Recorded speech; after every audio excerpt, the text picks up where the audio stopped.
अपने आप को पहचानो। एक भिखारी था जो कि अक्सर ट्रेन में भीख मांगता था। एक दिन की बात है, वो रोज की तरह ही भीख मांग रहा था। तब उसे ट्रेन के अंदर एक सूट बूट वाले व्यक्ति को देखा, जिसे देखकर भिखारी को लगा कि ये व्यक्ति भीख में जरूर कुछ अच्छा देगा। उसके बाद वो उस व्यक्ति के पास चला गया और भीख मांगने लगा। भिखारी: सेठ कुछ दो ना। सेठ: तुम कौन हो? भिखारी: जी मैं एक भिखारी हूँ, मुझे कुछ दो ना। सेठ ने भिखारी से कहा, अगर मैं तुम्हें भीख दूंगा तो बदले में तुम मुझे क्या दोगे? भिखारी कुछ समझ नहीं आया और सेठ से कहने लगा कि सेठ मैं तो भिखारी हूँ, मैं भला आपको क्या दे सकता हूँ? सेठ ने कहा, भाई मैं तो व्यापारी हूँ, मैं तब तक किसी को कुछ नहीं देता तब तक उसके बदले मुझे कुछ ना मिले। उसके बाद सेठ का स्टेशन आ गया और वो उतर गया, लेकिन उसकी कई बातों से भिखारी सोच में पड़ गया और सोचने लगा कि क्या इसीलिए उसे कम भीख मिलती है क्योंकि वह भीख के बदले लोगों को कुछ दे नहीं पाता। लेकिन मैं तो भिखारी हूँ, मैं आखिर किसी को क्या दे सकता हूँ?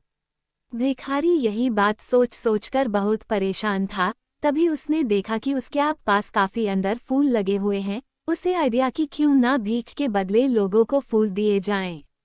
अगले दिन से भिखारी ने भीख के बदले लोगों को फूल देना शुरू कर दिया, जिससे खुश होकर भिखारी को भीख में काफी इजाफा होने लगा। एक दिन उसे फिर से वही सेठ ट्रेन में दिखाई दिया और वो उस सेठ के पास गया और सेठ से कहा कि सेठ आज मेरे पास आपको देने के लिए कुछ है। तो उसने सेठ को कुछ सुंदर फूल दिए। सेठ वो बहुत पसंद आए, जिससे खुश होकर सेठ ने भिखारी को कुछ पैसे दिए और कहा कि अब तुम मेरी तरह व्यापारी बन गए हो। ऐसा कहकर सेठ अपने स्टेशन पर उतर गया, लेकिन सेठ की कई बातों को भिखारी समझ नहीं पा रहा था। एक बार फिर भिखारी के दिमाग में बहुत सारे सवाल दौड़ने लग गए थे। उसके बाद वह भिखारी स्टेशन पर कभी दिखाई नहीं दिया। काफी दिन बीत गए। तकरीबन 1 साल के बाद 2 व्यक्ति सूट बूट में आमने सामने बैठे हुए थे। तब एक ने दूसरे से कहा कि साहब आपने मुझे पहचाना? उस पर दूसरे ने कहा, नहीं भाई मैंने तुम्हें नहीं पहचाना, लगता है हम पहली बार मिल रहे हैं। इस पर पहले वाले ने कहा, नहीं साहब हम तीसरी बार मिल रहे हैं। तब दूसरे ने कहा, क्या आप मुझे याद दिलाओगे कि हम पहले 2 बार काम मिले हैं? इस पर पहले ने कहा, साहब मैं वही भिखारी हूँ जिसे आपने भीख के बदले कुछ देने के लिए कहा था, वो हमारी पहली मुलाकात थी। दूसरी बार आपने मुझसे कहा था कि मैं जो अब भीख के बदले फूल दे रहा हूँ इससे मैं आपकी तरह व्यापारी बन गया हूँ। आपकी वही बात मेरे दिल में घर कर गई और मैंने खुद से सवाल किया कि आखिर कब तक मैं भिखारी बना रहूँगा। उसके बाद मैं अब फूलों का व्यापारी बन गया हूँ और आज मैं अपने व्यापार के सिलसिले से ही शहर जा रहा हूँ। ये बात शायद मुझे कभी समझ नहीं आती, लेकिन आपके द्वारा बोले गए शब्दों ने मुझे मुझसे मिला दिया। अब मन जान गया हूँ कि मैं कौन हूँ, जिसका नतीजा यह निकला कि मैं फूलों का बहुत बड़ा व्यापारी बन गया।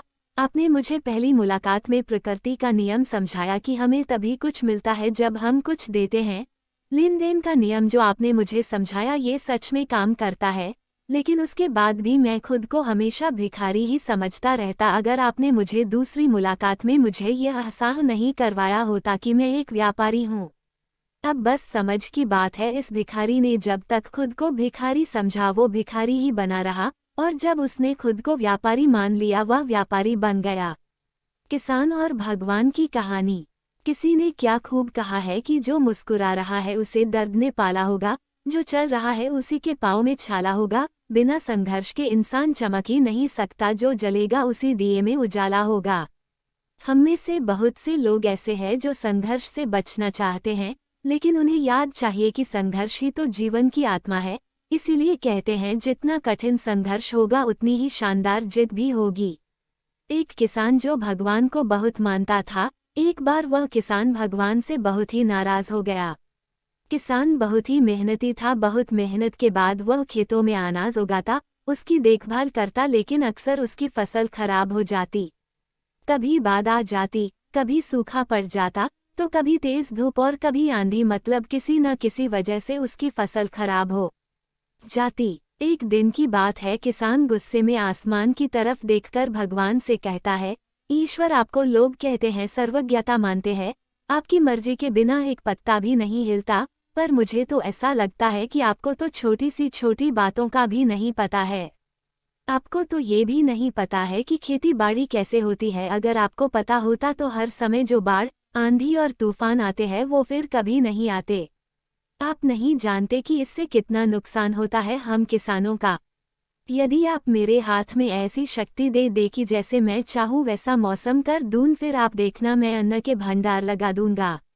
भगवान किसान के इन तीखे वाक्य को सुनकर मुस्कुरा रहे थे और वह किसान के सामने प्रकट हुए और बोले, मैं आज से तुझे ऐसी शक्ति देता हूँ कि तुम अपने खेतों पर तुम्हारी जैसी इच्छा हो तुम वैसा मौसम कर दोगे। मैं इसमें बिल्कुल भी दखल नहीं दूंगा, सब तुम्हारी इच्छा से होगा।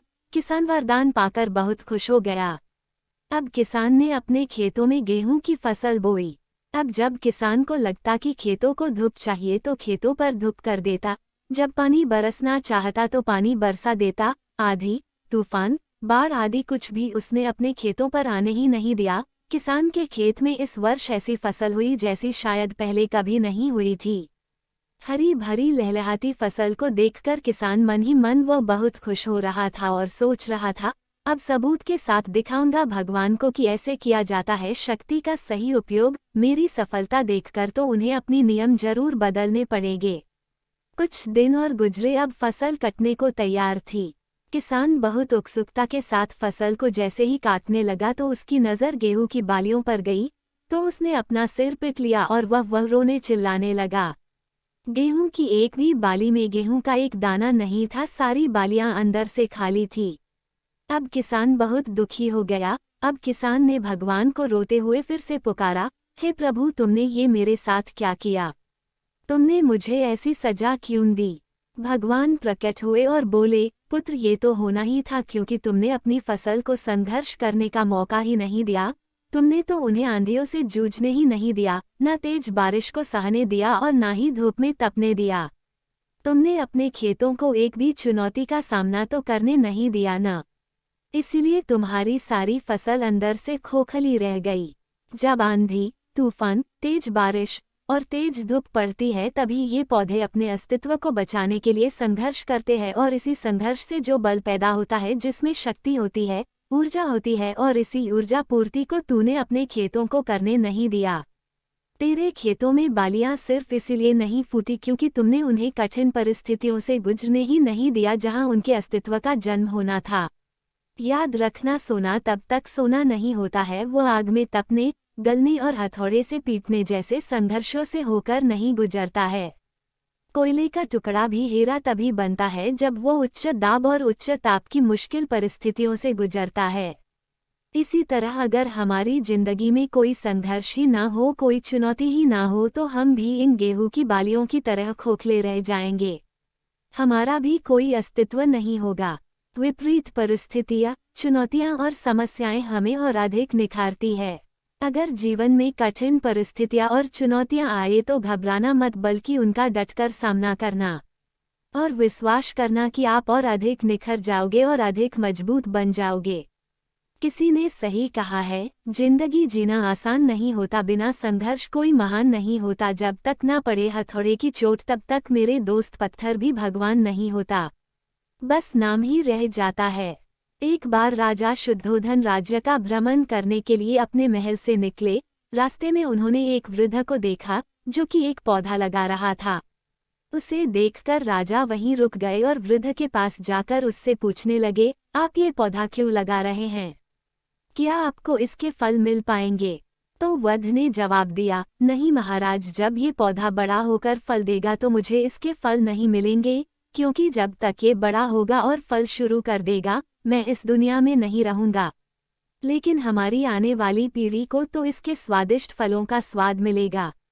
बिल्कुल उसी तरह जैसे आज हम अपने पूर्वजों के लगाए फलों का आनंद ले रहे हैं और इसके बदले हम उनको धन्यवाद भी करते हैं, ठीक वैसे ही मेरे द्वारा लगाया गया ये छोटा सा पौधा बड़ा होकर जब तक फल देता रहेगा, इससे मेरा नाम भी चलता रहेगा। यानी कि मेरे मरने के बाद भी लोग मुझे याद रखेंगे। वैसे भी कहते हैं, न मानव ना कुछ लेकर आता है और ना ही कुछ साथ ले जाता है। अगर इस दुनिया में कुछ बाकी रह जाता है तो वह है सिर्फ अच्छे कर्म। इसलिए मैं स्नेह के साथ इस पौधे को लगा रहा हूँ ताकि मेरे जाने के बाद भी मुझे इससे याद करें। उस वृद्ध व्यक्ति के इतने ऊंचे विचार सुनकर राजा शुद्धोधन काफी प्रसन्न हुए और बोले, बाबा, आपकी यह बात हम सभी लिए भी संदेश है।